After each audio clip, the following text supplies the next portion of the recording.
थांबा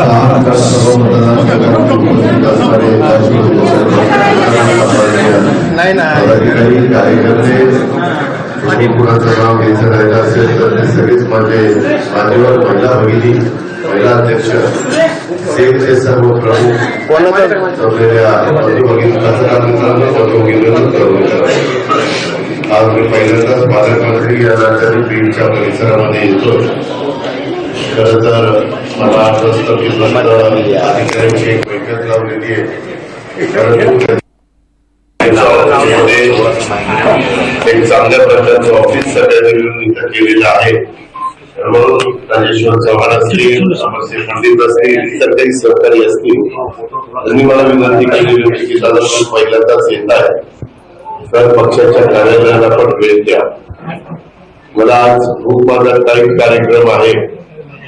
मला दुपारपर्यंत बीडमध्ये थांबायचं, दुपारचं पुण्याला जायचंय, पुण्याच्या पण घ्यायच्या, कारण अधिवेशन केंद्र सरकारचं सुरू होत आहे आणि खासदार लोकांना तिथं जावं लागतं. त्याच्या आत मला या सगळ्या मीटिंग संपवायच्या होत्या आणि मी लवकरच राज्याच्या सगळ्या सीपीसीची मीटिंग त्या जिल्ह्याला उद्याच्या अर्थसंकल्पामध्ये साधारण किती निधी द्यायचा, काय द्यायचा, त्याबद्दलच बरंच काही काम करावं लागतं. म्हणून थोडस या सगळ्या कामाच्या मध्ये मी सध्या आहे. आज इथं आल्यानंतर ज्या प्रेमाने तुम्ही सगळ्यांनी स्वागत केलं त्याबद्दल मी आपल्याला सगळ्यांना धन्यवाद देतो. आपल्या सगळ्यांचे मनापासून आभार मानतो. कालच्या लोकसभेच्या निवडणुकीच्या विधानसभेच्या निवडणुकीच्या निमित्तानं 6 विधानसभा मतदारसंघात खरं साईच्या साई जागा महायुतीच्या येणं गरजेचं होतं. तशा पद्धतीची परिस्थिती नव्हती, परंतु दुर्दैवाने बीड शहरात ती जागा काउंटिंगला सुरुवातीला अनेक वेळा पुढे असताना नंतर मागे पडली आणि डॉक्टर योगेश तिथं पराभूत झाले. बाकीच्या 5 ठिकाणी महायुतीचे उमेदवार निवडून आले. त्या भागातल्या सगळ्या माझ्या महायुतीच्या कार्यकर्त्यांचं, मतदारांचं, सगळ्या सहकारी मित्रांचं मी मनापासून अभिनंदन करतो, मनापासून कौतुक करतो.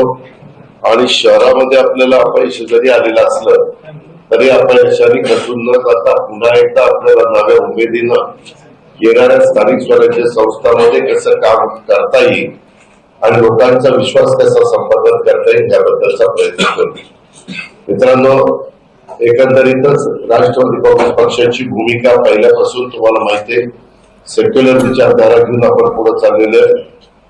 आपले स्वर्गीय यशवंतराव चव्हाण साहेबांनी जी महाराष्ट्राची जडणघडण केलेली आहे, सुसंस्कृत महाराष्ट्र कसा असावा, वैचारिक बैठक महाराष्ट्राची कशी असावी, एकंदरीतच महाराष्ट्रामध्ये काम करत असताना सत्ताधारी लोकांनी कसं काम केलं पाहिजे त्याबद्दलचा आदर्श हा उभ्या देशाला, उभ्या महाराष्ट्राला चव्हाण साहेबांनी दिला आणि त्याच रस्त्याने पुढे जाण्याचा प्रयत्न राष्ट्रवादी काँग्रेस पक्ष त्या ठिकाणी करतोय.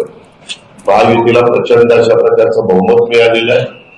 5 वर्ष आपल्या हातामध्ये, आपल्याला कामं चांगल्या प्रकारे करायची. बीडच्या परिसरामध्ये अनेक प्रकारच्या वेगवेगळ्या बातम्या सध्या पेपरला आपण वाचत असतो. त्याच्यामध्ये जिथं तथ्य असेल तिथं संबंधितांच्यावर कारवाई केली जाईल, जिथं तथ्य नसेल त्या संदर्भामध्ये कारवाई करण्याचा प्रश्न येणार नाही. पण मला इथं बसणाऱ्या इतर जिल्हाध्यक्ष आहेत, तालुकाध्यक्ष आहेत, महिला अध्यक्ष आहेत, इतर वेगवेगळ्या स्टेजचे प्रमुख आहेत, अनेक सहकारी आहेत. मला त्यांना सगळ्यांना सांगायचंय, बाबांनो, माझी कामाची पद्धत थोडीशी वेगळी आहे. ह्याच्यामध्ये उद्याच्याला कुठली कामं मंजूर झाली तर ती कामं दर्जेदार असली पाहिजे. त्याच्यामध्ये जर वेळेवाकले प्रकार झाले तर मी सहन करणार नाही. तो राष्ट्रवादी काँग्रेस पक्षाचा कार्यकर्ता जवळचा लांबचा असं काही बघणार नाही. हा जनतेचा पैसा आहे. मी आत्ताच माझ्या काही सहकार्यांना सांगितलं, जनतेचा पैसा सरकारने लागला पाहिजे, तिथं कुठेही गडबड होता कामा नये. कारण आपल्याकडं मर्यादित पैसा असतो. आम्ही त्याच्यामध्ये प्रयत्न करू, केंद्राचा निधी कसा इथं जास्त आणता येईल, राज्याचा निधी कसा जास्त देता येईल, डीपीसीच्या माध्यमातून सर्वसामान्य माणसांचे प्रश्न आपल्याला कसे सोडवता येईल, या सगळ्या गोष्टी आम्ही महायुतीच्या सरकारच्या माध्यमातून करू, राष्ट्रवादी काँग्रेस पक्षाच्या माध्यमातून त्या ठिकाणी करू. पण आपल्याकडनं पण कुठल्याही प्रकारची चूक होता कामा नये. मी आता डिपार्टमेंटच्या पण वेगवेगळ्या अधिकाऱ्यांना बोलवलेलं आहे. मी माझ्या पद्धतीनं त्यांना पण सांगणार. माझा अनेक वर्ष राज्याच्या राजकीय जीवनामध्ये माझं काम आहे. 1991 पहिला खासदार झालो होतो बारामतीचा आणि नंतर 8 वेळेला आमदार झालेलो आहे. त्याच्यावर मी माझे मतदारसंघ, माझा जिल्हा, जिथे जिथे मी पालकमंत्री म्हणून पूर्वी साताऱ्याला 5 वर्ष काम केलंय, पुण्यामध्ये अनेक वर्ष काम केलेलं आहे, संपर्क मंत्री म्हणून मी परवडीला काम केलेलं आहे. त्याच्यामुळं लीडच्या संदर्भामध्ये ही कष्टकरी समाज इथं मोठ्या प्रमाणात राहतो. मला काम करायला असताना जातीचा वाटीचा नात्याचा गोत्याचा कधीच विचार केलेला नाहीये. जातीय सर्व आपण सगळ्यांनी ठेवला पाहिजे. युगपुरुष छत्रपती शिवाजी महाराजांचा उद्याच्या 19 फेब्रुवारीला शिव जयंती आहे. आम्ही सगळेजण प्रमुख तिथं जातो. शिव जयंतीला शिवनेरी किल्ल्यावर महाराजांच्या समोर तिथं नतमस्तक होतो. जिथं महाराजांचा जन्म झालेला आहे तिथं जाऊन त्या ठिकाणी नतमस्तक होतो. तो आदर्श डोळ्यासमोर ठेवून आपल्याला करायचा आहे. कुठेही अफवांच्या रूपातून विश्वास ठेवू नका. मात्र मी एक गोष्ट पुन्हा आपल्याला सगळ्यांना सांगेन, जर कोणी कुठल्या गोष्टीमध्ये जबाबदार असेल, जर कोणी तिथं कुठेतरी वेळेमागे प्रकार केलेले असतील की आपल्याला सगळ्यांना सांगतो विकासाचे काम करत असताना कुणी कुणाला खंडणी मागण्याचा प्रयत्न त्या ठिकाणी करू नये. माझ्या ते कानावर आल्यानंतर त्याच्यामध्ये मकोका लावायला पण मी मागे पुढे बघणार नाही. मी कुठल्याही टोकाची भूमिका घेईल. मी आधीच देवेंद्रला सांगितलं होतं की मला इकडचं देत असताना त्या संदर्भामध्ये सगळ्यांनी चांगल्या कामाला साथ दिली पाहिजे. त्याच्यात कुठलाही मी अधिकारी पण बघणार. काही काही अधिकारी इथं बरेच वर्ष राहिलेले, त्याच्यामध्ये पण मी दुरुस्ती करणार आहे. सुरुवातीला सांगितलं मी भेदभाव करत नाही, पण ज्या चुकीच्या पद्धतीत पूर्वापार चालत आलेले आहेत त्यांना कुठेतरी आळ घातलाच गेला पाहिजे. जर चालत आलेले असतील तर पुढे त्याच्यामध्ये मी म्हणेन ते, कारण आम्ही बघतो कधी कधी टीव्हीला वगैरे दाखवलं जातं चर्चा, कुणी रिव्हॉल्वर काढतं, वर काही रिव्हॉल्वर उडवतात, कुणी इतर रिव्हॉल्वर वगैरे लावून फिरतात. मी डिपार्टमेंटला सांगणार आहे, जे कुणी वर रिव्हॉल्वर फिरेल त्याचं लायसन कॅन्सल करायचं. रिव्हॉल्वर किंवा तुम्ही वस्तीवर राहत असाल सिंगल बोर्ड इतर त्याचा वापर केला पाहिजे. हे जे रील वील तुमचे बनतात ना, ते पण मी करून घेणार नाही.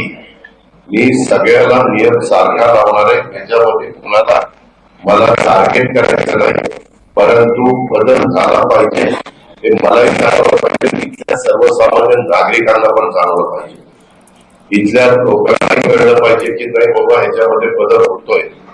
आम्ही पुन्हा पुन्हा राष्ट्रवादी काँग्रेस पक्षाच्या कार्यकर्त्यांना सांगतो, महिला सांगतो, सगळ्या माझ्या तरुण कार्यकर्त्यांना सांगतो, वडीलधाऱ्यांना सांगतो, आपलं स्वतःच चारित्र्य स्वच्छ ठेवा. आपली प्रतिमा जनमानसामध्ये चांगली ठेवा. चुकीच्या प्रवृत्तीची लोक आपल्या आजूबाजूला अजिबात राहता कामा नये. त्या संदर्भामध्ये पण काळजी सगळ्यांनी त्या बाबतीमध्ये घ्या. त्याला कुठल्या बाबतीमध्ये कळलं तर मी पोलिसांना आताच तिथं सांगणार आहे. राजकीय हस्तक्षेप पोलीस लोक करत असताना मी होऊन देणार नाही. महायुतीच्या मुलाखतीच्या होऊन देणार नाही. विनंती करणार आहे की बाबा तिथं आपण अन्याय कुणावर होऊन द्यायचा नाही, परंतु त्याच्यातनं कुणी भरत जाता कामा नये. पण जो तुमच्या माझ्या जवळचा असेल तो चुकीचा वागत असेल आणि हे नव्याचे 9 दिवस नाही, हे सातत्य पुढे राहिलं पाहिजे. पुढच्या वेळेस येताना तयारीने येईल. मी आल्यानंतर जी काही कामं वेगवेगळ्या भागात चालली आहेत त्याची पाहणी करेन. आज मला काही लोकांनी निवेदन दिलेले, त्या निवेदनाची मी नोंद घेईन. त्याच्या संदर्भामध्ये तुम्ही ते 25-15 अंके 10 लाख द्या, 5 लाख द्या, ऍक्च्युअली वाटायला मी तिथं आलेलो नाही. दिलेले पैसे ते आमदार निधीचे असतील, ते खासदार निधीचे असतील, ते जिल्हा वार्षिक योजनेचे असतील किंवा ते राज्य सरकारचे असतील, त्याच्या संदर्भामध्ये त्या सगळ्याचा व्यवस्थितपणे खर्च त्या बाबतीमध्ये झाला पाहिजे. आता जे काही स्टेटमेंट कुणाकुणाची चाललेले आहेत त्याच्यात किती तथ्य आहे, किती सत्य आहे, किती असत्य आहे, त्याच्याबद्दलची चौकशी त्या ठिकाणी करून प्रत्येकाला आपली भूमिका मांडण्याचा अधिकार घटनेचे शिरोधार डॉक्टर बाबासाहेब आंबेडकरांनी दिलेला आहे, संविधानाने दिलेला आहे, कायद्याने दिलेला आहे आणि घटनेने दिलेला आहे. त्याबद्दल मत थोडंसं असायचं कारण आहे. पण उगीच जर नुसतं मी आलो की मला मोठा हार द्यायचा, मला मुके द्यायचा, मला मूर्त्या द्यायच्या, पांडुरंगाची द्यायची, विठ्ठलाची द्यायची, पण त्यांनी काय सांगितले ते पण डोळ्यात ठेवा ना. साधू संतांचे काय विचार आहेत, इतर काय गोष्टी आहेत, आणि फार तुम्ही अपेक्षा करताय आता काय दादा आलाय, आता काय काळजी नाही, तर ते डोक्यातनं काढा, ते डोक्यातनं काढा. मी जरी तुमच्या जवळचा असलो तरी चुकीचं वागू नका. मी पुन्हा तुम्हाला सांगतो, तिथं अनेक जण माझे अनेक वर्षापासूनचे संबंध असणारे पण आहे, काही नवे पण कार्यकर्ते आलेले आहेत, त्यांच्या होती माझ्या होती, जेवढं मी माझं वाढेल त्या पद्धतीनं एकंदरीत गोष्टी वाढतील. आणि स्वच्छ प्रतिमेचे राहा. लोकांनी असं म्हटलं पाहिजे की बाबा खरंच लोक व्यवस्थितपणे काम करतात, या पद्धतीनं आपण पुढे जाण्याचा प्रयत्न करू. आपल्याला कोणाचाही अवमान करायचा नाही. त्याच्यामध्ये जसं जसं पुढे येईल तसं बाबा व्यापाऱ्यांची एखादा मिटिंग एकदा घ्यायची, डॉक्टर मंडळीची, वकील मंडळीची, तुमचं काय म्हणणं आहे, तुमचं काय म्हणणं आहे, कामं करताना फक्त उदाहरणाला विचारून कामं केली जात नाही. त्याच्यात वेगवेगळ्या क्षेत्रात, परंतु त्याचा राजकारणाशी संबंध आहे, पण समाजकारणाशी संबंध आहे, जनतेशी संबंध आहे. त्यांच्याही डोक्यात काय आहे, त्यांच्या मनात काय आहे. कधी काही पत्रकार मित्रांना घेऊन तुमच्या काही सूचना आहेत, कधी काही साहित्यिक असतात, काही कवी असतात, काही वेगवेगळ्या क्षेत्रातले साहित्य, कला, संस्कृती अशा वेगवेगळ्या क्षेत्रामध्ये काम करणारा वर्ग असतो. त्या पद्धतीनं आपल्या इथल्या इमारती काही मला आता दाखवत होते, जिल्हा परिषदची इमारत आता जे काही चालू आहे त्याचं पण एलिव्हेशन, त्याचं साईड एलिव्हेशन ते कसं चाललं राहील. उद्या 50-100 वर्ष टिकले पाहिजे. मी परवा जालन्याला पण गेलो होतो, त्यावेळी जालन्याला पण मी माझ्या पद्धतीने मागणी केल्यावर तिथल्या चीफ इंजिनियर, तिथल्या कलेक्टरला काय सांगायचं ते सांगितलं. आता काल चंद्रशेखर बावनकुळेंनी सांगितलं की कलेक्टरनी दर आठवड्याला काही गावाला व्हिजिट दिलीच पाहिजे, तहसीलदारांनी दर आठवड्याला, प्रांतांनी दर आठवड्याला काही गावांना व्हिजिट 1 दिवसाला दिलीच पाहिजे. ज्या काही आता 100 दिवसाचा कार्यक्रम मुख्यमंत्र्यांनी दिलेला आहे, त्या कार्यक्रमाची जी रूपरेषा आहे त्या पद्धतीनं काम चाललंय का नाही, कुठं काम थांबलेलं आहे, काय थांबलेलं आहे, काय अडचण आहे. मी नुसतं आधीच देणार नाही, त्यांची अडचण पण समजून घेणार. अडचण असेल तर ती मला दूर करावी लागेल. नुसतं एकतर्फी सांगून कसं चालेल. पोलिसांना इन्फ्रास्ट्रक्चर आहे का, गाड्या आहेत का, पोलीस स्टेशन आहे का, पेपर आहे का, त्यांना जेवढा स्टाफ लागतो तेवढा स्टाफ आहे का, तीच गोष्ट रेव्हेन्यू डिपार्टमेंटला, तीच गोष्ट फॉरेस्ट असेल, तीच गोष्ट पाण्याच्या योजना. आता आपल्या शहरामध्ये इथं पण निवेदन दिली. येताना योगेश पण मला गाडीत सांगत होता, विक्रमने आमचा सतीश पण सांगत होता, काल कॅबिनेटच्या वेळेस धनंजयने पण सांगितलं की दादा इथं 32-36 कोटी रुपये बिल थकलंय आणि पाणी धरणामध्ये पण बीडकरांना प्यायला पाणी नाही का, तर लाईटचं बिल भरलं नाही. जसं शिस्तही लावलं लागेल, नियमाप्रमाणे आता त्याला एवढं बिल भरता येणार नाही, पण त्याला हप्ते पाडायचे का, त्याच्यात व्याज माफ करायचं का. मी त्याच्याबद्दल कालच एक मीटिंग लोकेश चंद्र आबा शुक्ला सचिव आहेत, लोकेश चंद्र महावितरणचे सीएमडी त्यांच्याबरोबर घेतलेली होती. जे माझ्या स्तरावर असेल ते मी माझ्या स्तरावर सोडेल, जे मुख्यमंत्र्यांच्या पर्यंत द्यावं लागेल ते मी मुख्यमंत्र्यांना सांगेन. हे सांगताना लोकप्रतिनिधींना पण विश्वासात घेईल. 2 मंत्रिमंडळात सहकारी तुमच्या भागातले ते धनंजय मुंडे आणि पंकजाताई, त्यांनाही आम्ही विश्वासात घेऊ. भेदभाव त्याच्यामध्ये केला जाणार नाही, पण मी जर भेदभाव नाही केला तर मी ज्यांचं काम करतो त्यांनी पण भेदभाव नाही केला पाहिजे. नाहीतर मी त्याचं काम करणार आणि ते खाली तिसरंच काहीतरी करणार, तसलं ना मी कापून घेणार. तर त्याला सगळं सांगायला, तू जर दुर्गापुरी बांधणार असेल तर मी काम करणार नाही. मी काही साधू संत नाही, मी सरळ मार्गी आहे. मी जरूर सगळ्यांना मदत करेन. जो संख्येने कमी असेल, त्याला भीती वाटत असेल की बाबा मी कसं जगायचं, मला काय आधार आहे. तुम्हाला सरकारचा आधार आहे, तुम्हाला आमचा आधार आहे. आम्ही इथं काही विट्टी दांडू मोठ्या पतंग उडवायला आलेलो नाही. आम्ही तर कामं करता आलो, मला काम करायला आवडतं. मी सकाळी फार म्हणजे मी हेलिकॉप्टर येणार होतो, पण मी सतीशला आणि विक्रमला सांगितलं की आपण सकाळी 6ला निघू. 7:30ला बरोबर राजेश्वरला रात्री फोन केला. बरं 2 दिवसाची महत्वाची मीटिंग धनंजयची दिल्लीमध्ये, बातम्या काही चालल्यात, कशाकरता गेली त्याच्याकरता. मुख्यमंत्र्यांना, मला, एकनाथरावांना विचारून वेगवेगळ्या महत्वाच्या अन्न नागरी पुरवठ्याच्या मीटिंग तिथं असल्या तर त्या मंत्र्याला जावं लागतं. फायद्याच्या मीटिंग असल्या तर मला जावं लागतं. कोणत्या मीटिंग असल्या तर गृहमंत्र्यांना जावं लागतं. नगर विकासाच्या मीटिंग असल्या तर एकनाथरावांना जावं लागतं. पशुसंवर्धन आणि एन्व्हायरमेंट त्याच्या संदर्भात मीटिंग असल्या तर पंकजाताईंना जावं लागतं. खरं तो निरोप धनंजयला मिळाला नाही. वास्तविक आज पण त्याच्या तिथं महत्वाच्या मीटिंग होत्या, कारण तेही महत्वाचं आहे. कारण दिल्लीतनं पैसा जास्तीत जास्त आपल्या राज्याला कसा मिळेल, मनरेगाचा असेल, इथं विहिरी पण अशा काही महाराष्ट्रातल्या तक्रारी आहेत की दादा विहिरी नसतानाच पैसे उचलले जातात. इथल्या नाही बाहेरच्या तक्रारी आहेत, तशा इथं होऊ नये. जर कोणाची काही कल्पना असेल तर हे किंवा जुनीच विहीर दाखवायचे, पैसे उचलायचे, असं दुसरीकडे होतं, इथं पण असं काही इन्शुरन्स, आपला पीक विमा, 1 रुपयाचा पीक विमा आहे. जमीन कुठली दाखवली जाते, आमची गायरानाची. जमीन कुठली जाते, देवस्थानची.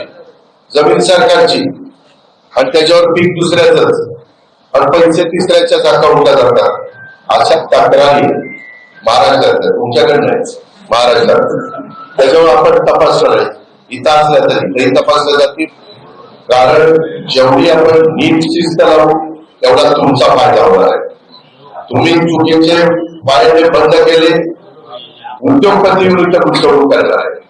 तुमच्याकडं काही साईट विंडमिलच्या चालल्या, तुमच्याकडे काही साईट सोलर पॅनल बसवण्याच्या चालल्या, तुमच्याकडे काही साईट.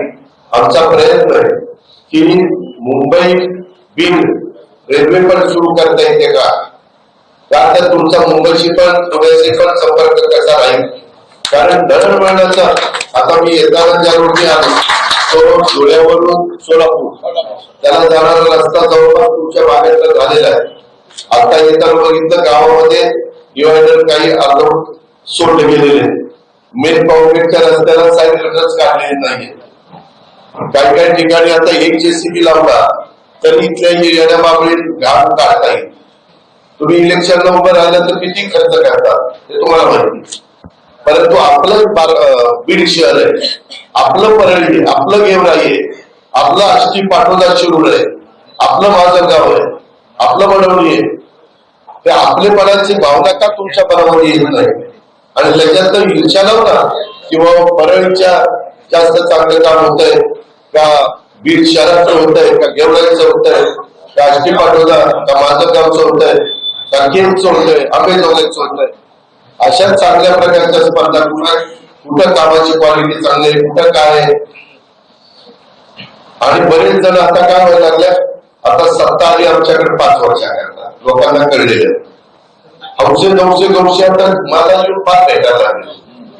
लोकसभेला 3रीकडे होते, विधानसभेला 4थीकडे होते. आता मी तुमचा गेला होता मी युतीचा, युतीच्या वेळेस उमेदवाराला विरोध का केला. हे असं चालणार नाही. काही दिवस तुमचं वागणं बोलणं असायचं मी बघेन खरंच दुरुस्त होत आहेत का. कारण सरला कसा रंग बदलतोय तशी काही एक जमात असते, सगळीकडे असते, माझ्याकडे पण आहे. ते जवळपास उगवत्या सूर्याला नमस्कार करायचा, आज कुठं उगवलं इकडे नमस्कार, तसलं चालणार नाही. मी स्पष्टपणे सांगतो, परत राजेश्वर मी तुझ्या देखत सांगतोय, लोकप्रतिनिधींच्या देखत सांगतोय, उद्याच्याला परत कुणी आलं नाही दादा एवढ्या वेळेस पांघरून आला, पांघरून फाटून गेले मात्र एवढ्या वेळेस पदरच राहिला नाही आम्हाला. असलं अजिबात चालणार नाही. तुम्ही तुमच्या कार्यकर्त्यांना पण खाली सांगा, नको बाबा आता उगीच आपलं स्वतःसारखं सरळ वागूया, चांगलं वागा, मी तुमच्या मागे पूर्ण ताकद उभी करेन, तुम्हाला कोणाला वाऱ्यावर सोडणार नाही.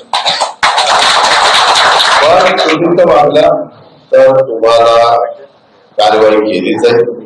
तुमच्यावर जे काही शासनाचे नियम आहेत त्या पद्धतीने कर्म लावली जातील.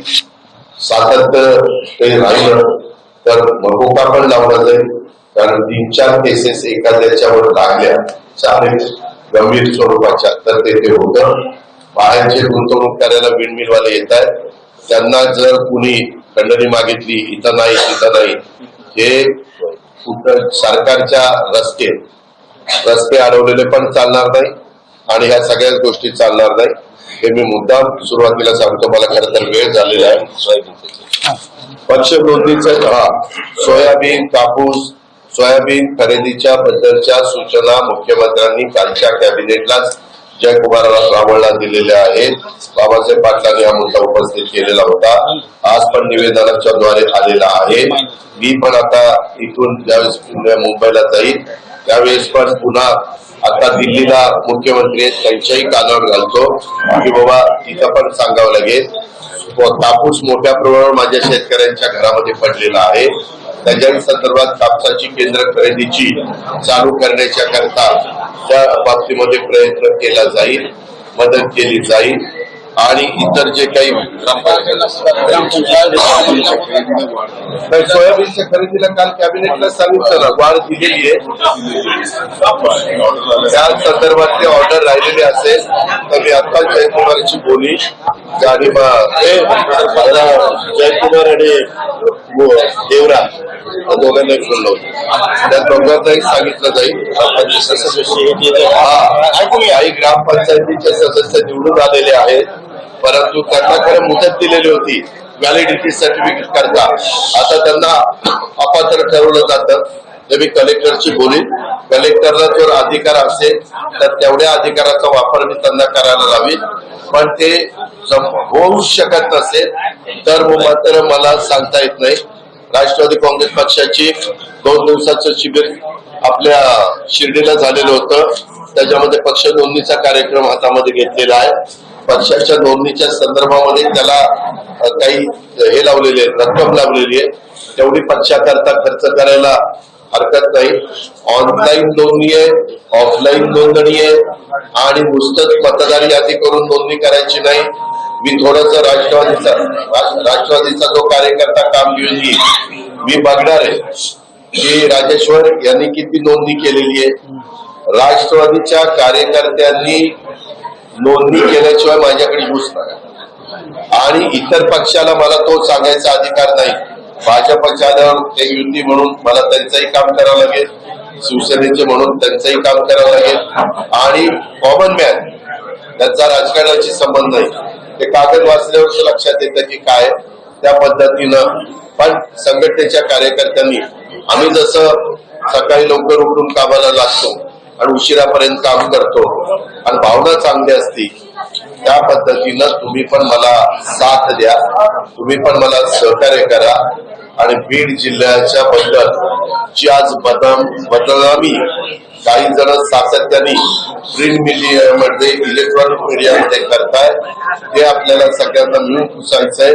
अजित पवारनी एकट्याने ठरवलं तर अजित पवारला ते शक्य नाही, त्याला तुमच्या सारख्या जीवाभावाच्या सहकार्याची साथ लागेल, इथल्या एनजीओची साथ लागेल, इथल्या जनतेची साथ लागेल, इथल्या वेगवेगळ्या घटकामध्ये काम करत असणाऱ्या सर्व मान्यवरांची त्या ठिकाणी साथ लागेल.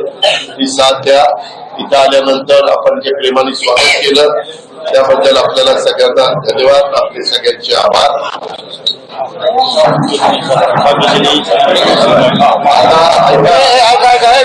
10 वाजता ची मीटिंग आहे. तिथं सगळे सदस्य त्यांना काढून त्यांच्या मुदत संपलेली आहे. सभासद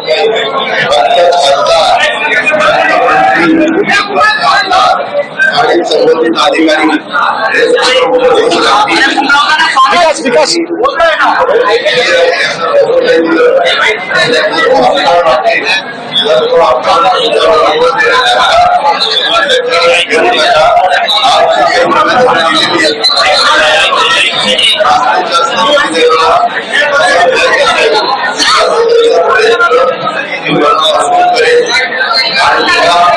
स्वागत केल्याचा धन्यवाद आभार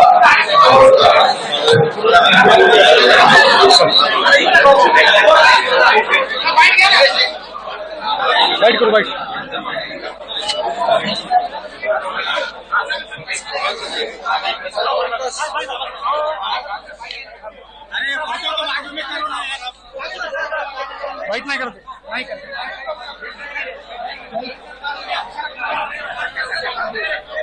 अण्णा घेऊन टाकू अण्णा घेऊन टाकू तर जिल्हा नियोजन समितीच्या बैठकीपूर्वी आपण पाहतोय राष्ट्रवादी कार्यालयामध्ये अजित पवार यांनी पदाधिकाऱ्यांना मार्गदर्शन केलेलं आहे. चुकीची गोष्ट खपवून घेतली जाणार नाही असा सज्जड दम त्यांनी दिलेला आहे. इतरही घडामोडी पाहिजेत, एक छोटासा ब्रेक घेतोय. पाहत रहा NDTV मराठी.